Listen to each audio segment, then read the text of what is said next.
அன்பும் பழமையும் நிறைந்த தமிழ் மக்களுக்கு வணக்கம்ங்க. இந்த வீடியோவில் என்னை பேச வைத்த எம்பெருமான் முருகப்பெருமானுக்கு முதல் வணக்கத்தை தெரிவிச்சுக்கிட்டு வீடியோக்குள்ளே போகலாங்களா? நீங்களும் என்னுடன் சேர்ந்து இந்த மந்திரத்தை சொல்லிகிட்டே உங்களால் முடிஞ்சதுன்னா கமெண்ட் பாக்ஸில் ஒரு முறை கமெண்ட் பண்ணுங்கள். ஓம் முருகா சரணம், ஓம் முருகா சரணம், ஓம் முருகா சரணம். என்னை காக்கும் கந்தா கடம்பா கதிர்வேலா, நீ தான் என்னை நம்பி இந்த வீடியோ பதிவை பார்க்க வந்தவங்களை கூட நின்று காப்பாற்றணும். அவங்க கஷ்டம் நஷ்டம் எல்லாம் விலகி சந்தோஷமாக இருக்க நீதான் ஐயா பொறுப்பு. ஜோதிடம் என்னும் மகா கலை மூலம் நாம் இன்று இணைந்துள்ளோம். இந்த கலையில கடகராசி நேயர்களுக்கு என்னெல்லாம் நடக்க போகுது, அவங்க வாழ்க்கை நல்லபடியா மாறுமா மாறாதா, அவங்க பிழைக்க ஒரு வழியாவது நீ இருக்கா என அனைத்து விஷயங்களையும் விலாவரியா பேச போறோங்க. அதற்கு முன்னாடி சப்ஸ்கிரைப் பண்ணாதவங்க மறக்காம சப்ஸ்கிரைப் பண்ணிக்கோங்க. அப்படியே பெல் பட்டனையும் கொடுத்து ஆல் அப்படிங்கிற ஆப்ஷனையும் தேர்ந்தெடுத்து வைங்க. அப்பதான் நாங்க போடுற ஒவ்வொரு பதிவும் உடனே உங்ககிட்ட வரும். இந்த வீடியோ பதிவு எதுக்குன்னு பார்த்தீங்கன்னா 2025 இன்னும் ஒரு மாசம் தாங்க மிச்சம் இருக்கு. 11 மாசத்துல நடக்காத அப்படி என்ன நல்லது இந்த ஒரு மாதத்துல நடக்கும் அப்படின்னு கேட்டீங்கன்னா அதுதாங்க நம்மளுடைய இறுதி வாய்ப்புங்க. இந்த காலகட்டத்தில் உங்களுக்கு கிடைக்கிற நல்ல விஷயங்கள் எப்பவுமே இனி திரும்ப கிடைக்காதுங்க. கடைசி 30 நாட்களை மறைந்திருக்கும் நல்ல விஷயங்கள் என்னென்ன அப்படிங்கறத இந்த பதிவுல விலாவரியா பார்க்கலாங்க. நம்மளுடைய கடக ராசிக்காரங்களை பொறுத்த வரைக்கும் அனுதினமும் ஆண்டவனே துணை என்று வாழக்கூடியவங்களா இவங்க இருப்பாங்க. இதனால இவங்க பயங்கரமான புத்திசாலியா இருப்பாங்க. இவங்களை அவ்வளவு சீக்கிரம் யாராலையும் ஏமாற்ற முடியாதுங்க. இவங்களுக்கு நிகர் இவங்களாதாங்க இருக்க முடியும். இவங்க நினைச்சா மட்டும்தான் எதையும் இழக்கவும் முடியும், எதையும் பெறவும் முடியும். இவங்க பொறுத்த வரைக்கும் தான் மட்டும் நல்லா இருக்கணும் அப்படிங்கிற சுயநலம் கிடையாதுங்க. தன்னை சுத்தி இருக்கிற எல்லாருமே நல்லா இருக்கணும் அப்படிங்கிற பொதுநல குணத்தோடு இவங்க வாழ்ந்துட்டு இருக்காங்க. தாயை போல அன்புள்ளம் கொண்டவங்களா இவங்க இருப்பாங்க. இவ்வளவு அருமையான நற்குணநலங்களை கொண்ட கடகராசிக்காரங்க இந்த நிமிஷம் வரைக்கும், இந்த நொடி வரைக்கும் வாழ்க்கையில சந்தோஷம் இல்லாம நிம்மதி இல்லாம தவிச்சிட்டு இருக்காங்க. ஆனா இனி வரக்கூடிய காலங்கள்ல முருகனுடைய அருளால உங்க வாழ்க்கையில பலவிதமான நன்மைகள் வரப்போகுது. சொல்ல போனா உங்க வாழ்க்கையே தலைகீழா மாறப்போகுதுங்க. வீட்லையும் உங்களுடைய மனசுலையும் அமைதி ஏற்பட போகுது. படிப்பு வேலை போட்டிகள்ல வெற்றி கிடைக்க போகுது. பயம் மனச்சோர்வு நீங்கி தன்னம்பிக்கை உயரப்போகுது. சிக்கல் வந்தாலும் அதிலிருந்து எளிதில் நீங்க மீள போறீங்க. திருமணம் வேலை வாய்ப்பு தடையெல்லாம் இல்லாமல் நிறைவேற போகுது. சண்டைகள் குறைந்து பாசம் அதிகரிக்க போகுது. வருமானம் உயரப்போகுது. கடன் சுமை குறைய போகுது. உடல் மன ஆரோக்கியம் மேம்பட போகுதுங்க. குழந்தை பாக்கியம் கிடைக்க போகுது. எதிரிகளால் ஏற்பட்ட தொல்லைகள் நீங்க போகுது. உங்களுடைய ஆசைகளும் கனவுகளும் நிறைவேற போகுது. தவறான பழக்க வழக்கங்கள் விலகி நல்ல நண்பர்கள் உங்களை சூழ போறாங்க. ஜோதிட சாஸ்திரத்தில் 4ஆவதா இருக்கக்கூடிய ராசி தாங்க நம்மளோட கடகராசி. கடகராசியில் இருக்கக்கூடிய நட்சத்திரம் யார் யாருன்னு பார்த்தீங்கன்னா புனர்பூச நட்சத்திரம் 4ஆம் பாதம், பூச நட்சத்திரம், ஆயில்ய நட்சத்திரம். இவங்க எல்லாரும் நம்மளோட கடகராசியில் இருக்கக்கூடிய நட்சத்திரங்க. கடக ராசியுடைய அதிபதி யாருன்னு பார்த்தீங்கன்னா சந்திர பகவான். கடக ராசிக்காரங்களுக்கு நட்பு ராசியா இருக்கக்கூடியவங்க யாருன்னு பார்த்தீங்கன்னா ரிஷபம், கன்னி, விருச்சகம், மகரம், மீனம். இவங்க எல்லாருமே நம்மளோட கடக ராசிக்காரங்களுக்கு நட்பு ராசியா இருப்பாங்க. கடக ராசியில பிறந்தவங்க வாழ்க்கையில உயர்ந்த லட்சியங்களை கொண்டவங்களா இருப்பாங்க. சுறுசுறுப்பா செயல்படக்கூடியவங்களா இருப்பாங்க. எந்த விஷயமா இருந்தாலும் சரிங்க பயப்படவே மாட்டாங்க. தைரியமா எந்த காரியத்துல முயற்சி பண்ணி வெற்றி அடையக்கூடியவங்களா நம்மளுடைய கடக ராசிக்காரங்க இருப்பாங்க. கடவுளை தவிர வேற யாருக்குமே பயப்பட மாட்டாங்க. யார் என்ன சொன்னாலும் தெளிவா பேசுவாங்க. நம்மளுடைய கடகராசிக்காரங்க பாசத்துக்கு பெயர் போனவங்க, கருணை உள்ளம் கொண்டவங்க. இவங்க அன்புக்கு ஏங்கி தவிக்கக்கூடியவங்களா இவங்க இருப்பாங்க. கடக ராசியினரின் வாழ்க்கை அமைதியான கடல் போலவும் சில நேரம் புயல் போலவும் இருக்குங்க. இவங்க ஆன்மீகத்துல சிறந்தவங்க. மற்றவர்களுக்கு நல்லது செய்ய நினைப்பவர்களா இவங்க இருப்பாங்க. கடந்த 10 மாதங்கள் பார்த்தீங்கன்னா ரொம்ப கஷ்டம். இந்த 11ஆவது மாதமும் அதை விட கஷ்டமாக தான் இருந்திருக்கும். நீங்கள் கஷ்டங்களை அனுபவிச்சிருந்தாலும் இவங்களுக்கு இனி வரக்கூடிய கிரகநிலை மாற்றங்களால் சிறப்பானதாக இருக்க போதுங்க. இந்த கடைசி ஒரு மாதம் சந்திரன் மனோகாரகன் என்பதால் அவர் உயர்ந்த நிலையில் இருந்தால் மனமும் உயரும். குரு பகவான் 5ஆம் வீட்டில் இருக்கிறதுனால புத்திர பாக்கியம், கல்வி யோகம், புகழ், புண்ணியம் எல்லாம் கிடைக்கும். மறைந்திருந்த அதிர்ஷ்டம் வெளிப்படும். புதிய யோசனைகள் தோன்றும். வேலைகளில் தடையின்றி முடியும். மன அமைதி கூடும். ஆன்மீக விழிப்புணர்வு அதிகரிக்கும். சனி சோதிச்சாலும் குரு பார்த்துவாருங்க. சனி கும்ப ராசியில அஷ்டமஸ்தானத்தில் இருக்கிறதுனால சோதனை, மாற்றம், மறுபிறப்பு ஏற்படும். சனி உங்களை சுத்திகரிக்க வந்திருக்காருங்க. நல்லது கெட்டதை புரிய வைக்கிறார். இந்த 2 மாதங்கள்ல காத்திருக்கவும் முயற்சியை வீணாக்காம இருக்கணும்னா நீங்க ரொம்ப எச்சரிக்கையாக இருக்கணுங்க. பழைய பயம், குற்ற உணர்ச்சி, மனசோர்வெல்லாம் நீங்க போகுது. ராகு மீன ராசியில் இருக்கிறதுனால ஆன்மீக ஈர்ப்பு, வெளிநாட்டு தொடர்பு அதிகரிக்கும். உங்களுக்கு கேது குடும்பத்தில் வாக்குவாதங்களை கொண்டு வந்தாலும் கர்ம பரிசோதனை நடக்கும். சூரியன் அரசியல், அரசு தொடர்பான விஷயங்களில் வாய்ப்புகளை கொடுப்பார். தன்னம்பிக்கை அதிகரிக்கும். மன அழுத்தம் மறையும். செவ்வாய் பகவான் உற்சாகத்தையும் துணிச்சலையும் கொடுப்பார். புதன் பகவான் அறிவு, தொடர்பு, திருமண யோகத்தை கொடுப்பார். இந்த 3 கிரகங்களும் வாழ்க்கைக்கு நிறம், ஒளி, கவர்ச்சி ஆகியவற்றை கொடுப்பாங்க. கடகராசிக்காரங்க மாற்றத்தின் வாசல்ல நிக்கிறீங்க. சனி சோதிப்பார், குரு காப்பாத்துவார், ராகு தள்ளிவிடுவார், கேது விளைவைப்பார், சந்திரன் அமைதியை கொடுப்பார். இது ஒரு புதிய பிறப்பு போன்றதுங்க. அடுத்து 30 நாட்கள் சோதனையிலிருந்து சாதனைக்கு மாறக்கூடிய காலமா உங்களுக்கு இருக்க போகுது. இதனால் வரைக்கும் பட்ட கஷ்டம், தடை, தாமதம் நீங்கும். தொழில், வேலை, பணம், பொருளாதாரம் எல்லாவற்றிலும் முன்னேற்றம் ஏற்படும். குரு நம்பிக்கையை விதைக்க போறார். குருவின் பார்வையால் வாழ்க்கையில வெளிச்சம் பெறும். வேலையில அங்கீகாரம் கிடைக்கும். பதவி உயர்வெல்லாம் உங்களுக்கு கிடைக்குதுங்க. இந்த உலகத்துல யாருங்க கோடீஸ்வரன்? கோடி கோடியா பணம் வச்சிருக்கவங்களா, பிடிச்ச உணவுகளை சாப்பிட்றவங்களா, பிடிச்ச உறவுகள் கிட்ட பேசுறவங்களா? இதுல யாருமே கோடீஸ்வரன் கிடையாது. யார் ஒருத்தவங்க நோய் நொடி இல்லாம, மனக்கவலை இல்லாம நிம்மதியா தூங்குறாங்களோ அவங்க தான் இந்த உலகத்திலேயே சிறந்த கோடீஸ்வரன். அப்பேற்பட்ட கோடீஸ்வரன் ஆகக்கூடிய யோகம் உங்களுக்கு இந்த காலகட்டத்தில் அமைஞ்சிருக்குதுங்க. உங்க வாழ்க்கையில இனி வரக்கூடிய காலங்கள்ல கவலை, கண்ணீர் அப்படிங்கிற பேச்சுக்களா துளி கூட இடம் கிடையாதுங்க. இதனால் வரைக்கும் உங்களுடைய மனசுல இந்த மனக்கவலைகள் எல்லாம் இனி வரக்கூடிய காலங்கள்ல காணாம போக போகுது. நீங்க சந்தோஷமான, ஆரோக்கியமான வாழ்க்கையை இனி வரக்கூடிய காலங்கள்ல வாழ போறீங்க. உங்க வாழ்க்கையில சந்தோஷம் நிலைச்சிருக்க போதுங்க. எவரை கண்டும் அச்சப்படாம தான் எடுத்துக்கொண்ட காரியங்களை திறம்பட செய்யும் கடகராசிக்காரங்களே இந்த காலகட்டம் புண்ணிய காரியங்களில் ஈடுபட்டு மன திருப்தி அடைவீங்க. எல்லாவற்றிலும் சாதகமான பலன் கிடைக்கும். காரியங்கள் அனுகூலமாக நடக்கும். புத்தி தெளிவு ஏற்படும். உடல் ஆரோக்கியம் பெறும். மனசுல தன்னம்பிக்கையும் தைரியமும் அதிகரிக்கும். மன குழப்பம் நீங்கும். பண வரத்து அதிகப்படும். குடும்பத்தில் மகிழ்ச்சியான கொண்டாட்டங்கள் இருக்கும். பெரியோர்கள் மூலம் காரிய அனுகூலம் ஏற்படும். கணவன் மனைவிக்கிடையே நெருக்கம் அதிகரிக்கும். பிள்ளைகளின் மூலம் சந்தோஷம் கூடும். உல்லாச பயணங்கள் செல்ல நேரிடலாம். தொழில் வியாபாரத்தில் நீண்ட நாட்களாக இருந்து வந்த பிரச்சனைகள் தீரும். அரசு மூலம் நடக்க வேண்டிய பணிகள் இருந்த தோய்வு நீங்கும். உத்தியோகத்தில் இருக்கவங்களுக்கு புதிய பதவிகள் கிடைக்கும். மரியாதை, அந்தஸ்து எல்லாம் உங்களுக்கு உயருங்க. எதையும் செய்து முடிக்கும் சாமர்த்தியம் உண்டாகும். பெண்களுக்கு திறமை வெளிப்படும். காரியங்கள் அனுகூலமாக நடக்கும். மனசுல தைரியம் உண்டாகும். கலைத்துறையினர்களுக்கு புதிய ஒப்பந்தங்கள் கிடைக்கும். உங்க வாழ்க்கையில பட்ட சிரமங்கள் எல்லாமே குறையும். வேலை பளு குறைஞ்சிருங்க. நீங்க வேலையில நல்ல இடத்துக்கு வர போறீங்க. வீட்டை விட்டு வெளியே தங்க நேரிடலாம். திடீர் செலவுகள் உண்டாகலாம். செலவு செய்யும் போது கொஞ்சம் சிக்கனமாக செலவு பண்றது உங்களுக்கு நல்லதுங்க. உங்களை சக்தி இருக்கிறவங்களுக்கும் நல்லதுங்க. சுத்தி இருக்கிறவங்களுக்கும் நல்லது. அரசியல் துறையில் இருக்கிறவங்களுக்கு எல்லா காரியங்களும் அனுகூலமாக நடக்கும். மனக்கவலை நீங்கி மன நிம்மதி உண்டாகும். உங்க வாழ்க்கையில முன்னேற்றம் காண முழு மூச்சுடன் செயல்பட போறீங்க. பொருள் வரத்து அதிகரிக்கும். வாகனம், பூமி மூலம் லாபம் கிடைக்கும்.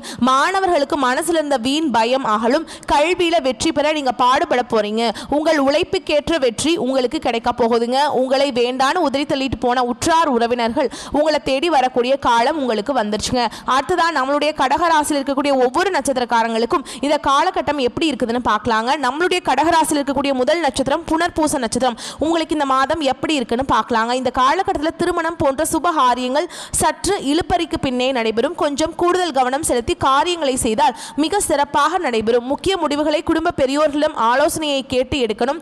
தொழில் வியாபாரத்தில் எதிர்பாராத வளர்ச்சி பெறும். பழைய பாக்கிகள் வசூலாகும். திருமணம் ஆகாதவர்களுக்கு திருமணம் நடக்கும். குழந்தை பாக்கியம் இல்லாதவர்களுக்கு குழந்தை பாக்கியம் கிடைக்கும். பூர்வீக சொத்து ரீதியா இருந்த அனைத்து பிரச்சனைகளுக்கும் தீர்வு கிடைக்க போகுதுங்க. உங்களுக்கு வர வேண்டிய பூர்வீக சொத்து உங்க கையில வந்து சேரப்போகுது. உங்களுடைய குடும்பத்துல சந்தோஷமும் நிம்மதியும் ஏற்பட போகுதுங்க. அடுத்ததான் நம்மளுடைய கடகராசியில் இருக்கக்கூடிய நட்சத்திரம் பூச நட்சத்திரம். உங்களுக்கு இந்த காலகட்டம் எப்படி இருக்குன்னு பார்க்கலாங்க. இந்த காலகட்டத்தில் மன மகிழ்ச்சி ஏற்படும். மனதிற்கினிய சம்பவங்கள் நிகழும். இழந்த சொத்து மீண்டும் கைக்கு வந்து சேரும். காரியத்தை கச்சிதமாக முடிக்கும் திறமை வந்து சேரும். தடைப்பட்ட காரியங்கள் தடை நீங்கி நன்றாக நடந்து முடியும். வாக்கு வன்மையால நன்மைகள் ஏற்படும். தெய்வ சிந்தனைகள் அதிகரிக்கும். பண பிரச்சனை தீரும். குடும்பத்தில் சந்தோஷம் நிலைச்சிருக்க போகுதுங்க. உங்களுடைய ஆசைகளும் கனவுகளும் நிறைவேற போகுது. திருமணம் ஆகாதவர்களுக்கு திருமண தடை நீங்கி திருமணம் நடக்க போகுது. குழந்தை பாக்கியம் இல்லாதவர்களுக்கு குழந்தை பாக்கியம் கிடைக்க போகுது. பூர்வீக சொத்து ரீதியா இருந்த அனைத்து பிரச்சனைகளுக்கும் தீர்வு கிடைக்க போகுதுங்க. புதுசா நிலம் வாங்க போறீங்க. வீடெல்லாம் கட்ட போறீங்க. குடும்பத்தில் இது நாள் வரைக்கும் இருந்த அனைத்து பிரச்சனைகளுக்கும் தீர்வு கிடைக்க போகுது. படித்து முடிச்சுட்டு வேலை தேடிட்டு இருக்கக்கூடிய இளைஞர்களுக்கு படிப்புக்கும் தகுதிக்கும் ஏற்ற மாதிரி நல்ல வேலையெல்லாம் கிடைக்க போகுதுங்க. அடுத்ததான் நம்முடைய கடகராசியில் இருக்கக்கூடிய நட்சத்திரம் ஆயில்ய நட்சத்திரம். உங்களுக்கு இந்த காலகட்டம் எப்படி இருக்குன்னு பார்க்கலாங்க. இந்த காலகட்டம் நண்பர்கள் மூலம் உதவிகள் கிடைக்கும், வாகன யோகம் உண்டாகும், குடும்பத்தில் சந்தோஷமான சூழல் காணப்படும், கணவன் மனைவிக்கிடையே விட்டு கொடுத்து போகும் மனப்பான்மை அதிகரிக்கும், பிள்ளைகள் எதிர்காலத்துக்காக சில பணிகளை மேற்கொள்வீங்க, தேவையான வசதி வாய்ப்புகள் உங்களை வந்து சேரப்போகுது, உங்களை வேண்டான்னு உதறி தள்ளிட்டு போன உற்றார் உறவுக்காரர்கள் இனி வரக்கூடிய காலங்களில் உங்களை தேடி வர போறாங்க. உங்க வாழ்க்கையில் இனி வரக்கூடிய காலங்களில் மேலும் நல்லதெல்லாம் நடக்க நீங்க செய்ய வேண்டிய பரிகாரம் என்னன்னு பார்த்தீங்கன்னா, உங்க வீட்டுக்கு பக்கத்தில் இருக்கக்கூடிய முருகர் ஆலயத்துக்கு போயிட்டு முருகரை மனதார வணங்கிட்டு வாங்க. உங்க வாழ்க்கையில் இருக்கக்கூடிய அனைத்து பிரச்சனைகளும் காணாம போயிடும். உங்களுடைய எண்ணம் போல் உங்க வாழ்க்கையில நல்லது மட்டும்தாங்க நடக்கும், கெட்டதுங்க பேச்சுக்கு துளி கூட இடம் கிடையாதுங்க. ஓம் முருகா போற்றி, ஓம் முருகா போற்றி, ஓம் முருகா போற்றி. நல்லதே நடக்கும், நல்லது மட்டும்தான் நடக்கும். மனிதனா பிறந்த ஒவ்வொருவருக்கும் ஆசைகள் இருக்கதாங்க செய்யும். அந்த ஆசைகளை அடைய நம்ம நினைச்சா மட்டும் பத்தாதுங்க. முழு மனசோட நம்மளுடைய ஆசைகளை அடைவதற்கான வழியை ஒவ்வொரு நாளும் என்ன பண்ணணும்னு யோசிச்சு அதற்கான திட்டங்களை தீட்டி உழைச்சிக்கிட்டே இருக்கணும். உழைச்சா நிச்சயமா நம்மளுடைய ஆசைகள் எல்லாமே நிறைவேறிடும். உங்க வாழ்க்கையில் இனி வரக்கூடிய காலங்களில் உங்களுடைய அனைத்து ஆசைகளும் நிறைவேற போகுதுங்க. அப்படி ஒவ்வொரு மனிதனுக்கும் இருக்கக்கூடிய பொதுவான ஆசை என்னன்னு பார்த்தீங்கன்னா, 16 செல்வங்களையும் அடைந்து வாழணும் அப்படின்னு தான் ஒவ்வொரு மனிதனுடைய ஆசையும் இருக்குதுங்க. பணம் வேணும், பதவி வேணும், புகழ் வேணும், கௌரவம் வேணும் அப்படின்னு தான் ஒவ்வொரு மனிதனும் தினமும் வாழ்ந்துட்டு இருக்கான். அதை நோக்கிய பயணத்தை தான் ஒவ்வொரு நாளும் மனிதன் வாழ்ந்துட்டு இருக்கான். ஒவ்வொரு நாளையும் ரசிச்சு வாழ்றது கிடையாது. எந்த ஒரு மனிதனும் போராட்டத்தில் தாங்க வாழ்ந்துட்டு இருக்காங்க. ஓகேங்களா? உலகத்தில் நம்மளுடைய கடகராசிக்காரங்களுக்கு குடும்பத்தில் மிக அதிகமான அக்கறை கொண்டவர்களாகவும் கற்பனை திறன் மிக்கவர்களாகவும் இருக்காங்க. பிறருக்கு உதவி செய்யும் மனப்பான்மை கொண்டவர்களாக இவங்க இருக்காங்க. கலைத்துறையில் சிறந்து விளங்கக்கூடியவங்களா இவங்க இருப்பாங்க. கடகராசிக்கு குருவின் அதிசாரம் டிசம்பர் மாதம் வரை இருப்பதால் தலையெழுத்தே மாறக்கூடிய யோகம் உண்டாக போகுது. குரு ஜாதகத்தில் உள்ள தோஷங்களை நீக்குவாருங்க. கடகராசிக்கு இது நாள் வரைக்கும் 12 குரு இருந்ததால் ஏற்பட்ட தடைகள் இனி நீங்கும். குரு பகவான் கடகராசிக்கு 6ஆம் மற்றும் 9ஆம் வீட்டின் அதிபதி. 6ஆம் வீடு நோய், எதிரி, கடன், வம்பு வழக்கு போன்றவற்றை குறிக்குதுங்க. 9ஆம் வீடு தந்தை, ஆன்மீகம், அதிர்ஷ்டம் போன்றவற்றை குறிக்குது. குரு கடகராசிக்கு வருவதால் கடகராசிக்காரங்களுக்கு நல்ல வருமானம், உடல் ஆரோக்கியம், அந்தஸ்து உயரும். உங்களுக்கு வந்து டிசம்பர் 6க்கு பின்னாடி எல்லாத்துலேயுமே வெற்றி தாங்க. இதற்கு முன் கடன், பகை, வம்பு வழக்கு, வேலையில் போன்ற பிரச்சனைகள் இருந்தவங்களுக்கு நல்ல மாற்றங்கள் ஏற்படும். திருமண தடைகள் நீங்கும். சனி பகவான் ராகுவின் நட்சத்திரத்தில் இருந்ததால் கடகராசிக்காரர்களுக்கு வேலை, திருமணம், படிப்பு போன்ற விஷயங்களில் தடைகள் ஏற்பட்டன. சொத்து சம்பந்தப்பட்ட வழக்குகள் இருந்தன. ஆனால் குருவின் பார்வையால் இந்த தடைகள் நீங்க போகுதுங்க.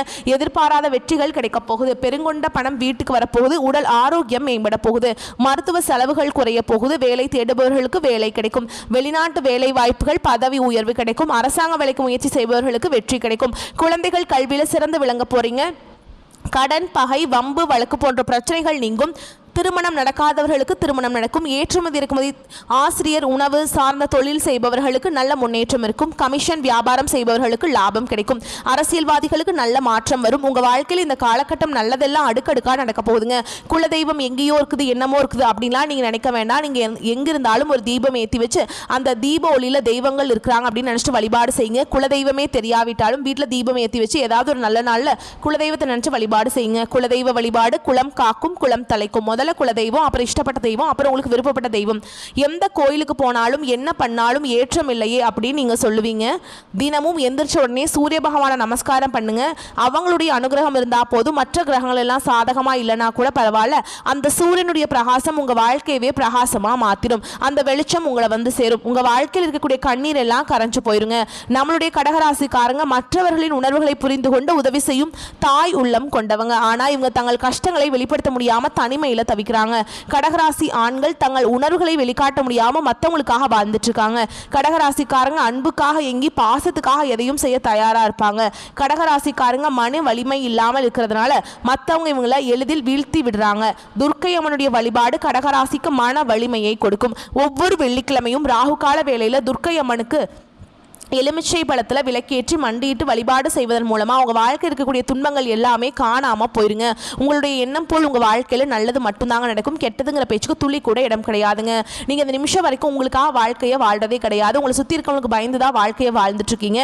நம்ம இந்த செயலை செஞ்சால் நம்மளை சுற்றி இருக்கவங்க நம்மளை பற்றி தப்பாக நினச்சிருவாங்களோ, இந்த சொல்ல சொன்னால் நம்மளை பற்றி அவங்க தப்பாக நினச்சிருவாங்களோ அப்படின்னு அடுத்தவங்களை கண்டு பயந்து வாழ்க்கையில் எந்த ஒரு செயலையும் செய்யாமல் ஒரே இடத்துல நீங்கள் முன்னேறாமல் நின்றுட்டுருக்கீங்க. இனி வரக்கூடிய காலங்கள்லையாவது யாரை கண்டும் அச்சப்படாமல் கடவுளை கண்டு மட்டும் பயந்தா மட்டும் போதுங்க. வேற யாரை கண்டும் நீங்க பயப்பட வேண்டாம். கடவுள் இந்த உலகத்துல உங்களை எதுக்காகங்க படைச்சிருக்கார்? உங்களுக்காக நீங்க வாழணும் அப்படிங்கிறதுக்காக தான் படைச்சிருக்கார். உறவுகளுக்காகவும் நண்பர்களுக்காகவும் உங்களுடைய வாழ்க்கையை நீங்க தியாகம் பண்றது நியாயம் கிடையாதுங்க. உங்களுக்காக உங்க வாழ்க்கையை வாழ கத்துக்கோங்க. வாழ்ற வாழ்க்கை ஒரு முறை தாங்க. அந்த வாழ்க்கையை உங்களுக்காக வாழ கத்துக்கோங்க. நீங்க என்னதான் உங்க வாழ்க்கையை தியாகம் செஞ்சாலும் உங்களை சுத்தி இருக்கக்கூடிய உறவுகளோ நண்பர்களோ நீங்க கஷ்டப்படக்கூடிய சூழல்ல வந்து உதவுவாங்க அப்படின்னு பார்த்தீங்கன்னா நிச்சயமா கிடையாதுங்க. இந்த கலியுகத்துல எல்லாருமே நம்மளை தேவைக்காக தான் பயன்படுத்துறாங்க. தேவைக்காக தான் நம்மளை பயன்படுத்துறாங்களா அப்படிங்கறத நீங்க தெரியாத வரைக்கும் வாழ்க்கையில முன்னேறாம அதே இடத்துல தாங்க இருக்க முடியும். ஆமாங்க, கூட பிறந்த உடன்பிறப்புகளாக இருக்கட்டும், நம்மளுடைய உறவினர்களாக இருக்கட்டும், நண்பர்களாக இருக்கட்டும், யாரா வேணாலும் இருக்கட்டுங்க, எல்லாருமே நல்லவங்க அப்படின்னு சொல்ல முடியாது. 100ல் ஒரு 10% பேர் தான் இந்த உலகத்துல நம்ம நல்லா இருக்கணும் அப்படின்னு நினைப்பாங்க. மீதம் இருக்கக்கூடிய எல்லாருமே நம்மளை பத்தி துளி கூட கேர் பண்ணிக்கவே மாட்டாங்க.